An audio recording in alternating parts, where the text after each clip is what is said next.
তাকে 7 বছর যাবত রেপ করা হয়েছে। তাকে উলঙ্গ করে কোরআনের পাতা ছিঁড়ে দিয়ে পুরো নিচের ফ্লোরকে কোরআনের পাতা দিয়ে ছিঁড়ে ভরাই দিয়েছে।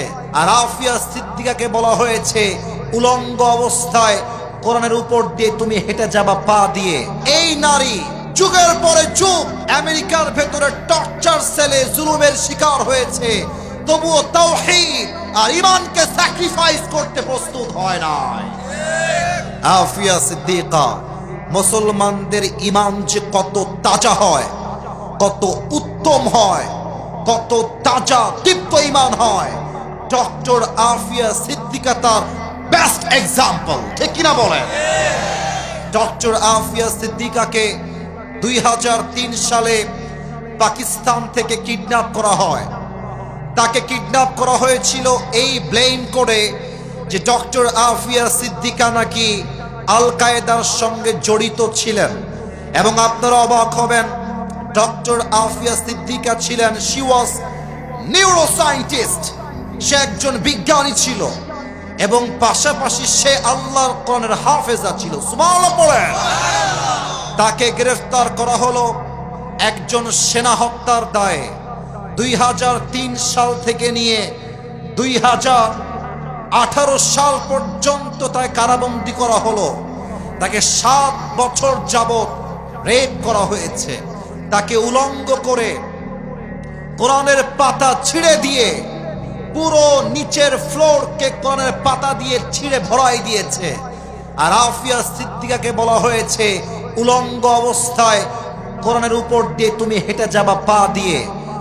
এই মহিলা, এই নারী যুগের পরে যুগ আমেরিকার ভেতরে টর্চার সেলে জুলুমের শিকার হয়েছে, তবুও তাওহীদ আর ঈমানকে স্যাক্রিফাইস করতে প্রস্তুত হয় নাই। এবং আপনারা জানলে আরো অবাক হবেন, আফিয়া সিদ্দিকা জেলে থাকা অবস্থায় আল্লাহর রাসূলকে স্বপ্নে সাক্ষাৎ করেছে। সুবহানাল্লাহ পড়বেন না? না, এটা জিনাইদহের সুবহানাল্লাহ হইল না, বলেন সবাই জোরে সোরে সুবহানাল্লাহ।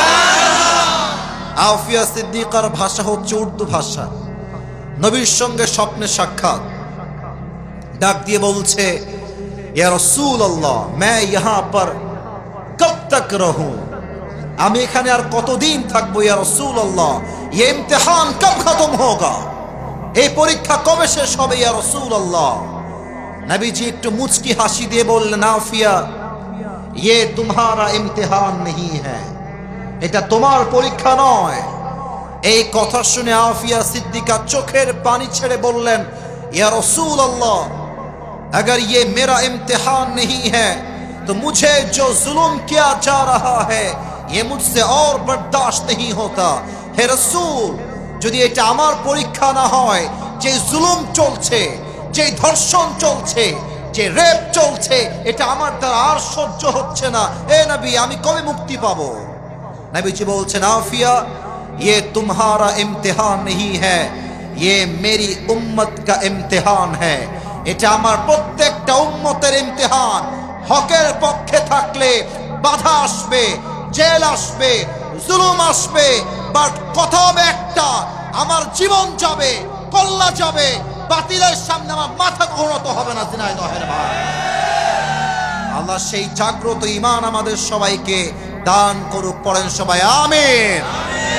অতএব আমি আসিফ হুজুরের লাস্ট এন্ড ফাইনাল কথা, আল্লামা দেলওয়ার হোসেন সাইদি হুজুর জেল খেটেছেন, জুলুমের শিকার হয়েছেন, শহীদ হয়েছেন, বাতিলের সামনে মাথা নত করেন নাই।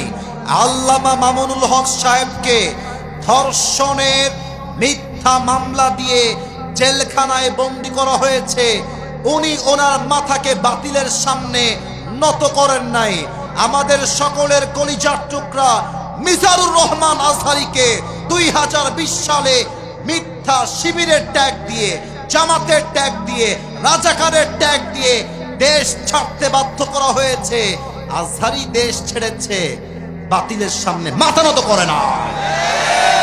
এখান থেকে একটা শিক্ষা বাতিল পক্ষকে আমি দিতে চাই, যতই জুলুম করো, যতই জেল দাও, যতই আমাদেরকে অত্যাচার করো, আমরা একটা মিশন নিয়ে নেমেছি, মাথায় আমাদের কাফনের কাপড় বাঁধা আছে। আল্লাহর জমিনে আল্লাহর কোনের রাজ কায়েম না করা পর্যন্ত একটা যুবক বাসায় ফিরে আসবে না। হাত তুলে বলো ঠিক কিনা?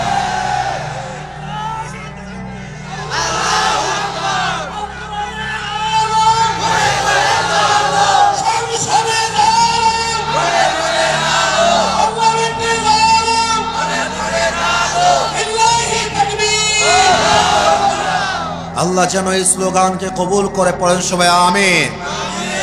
খালি স্লোগান দিলে হবে না, যখন দিন কায়েমের আন্দোলনের কথা আসবে, আল্লাহর জমিনে আল্লাহর রাজ কায়েমের কথা আসবে, মাথায় কাপড়ের কাপড় বেঁধে রাস্তায় নামতে হবে যুবক ভাই।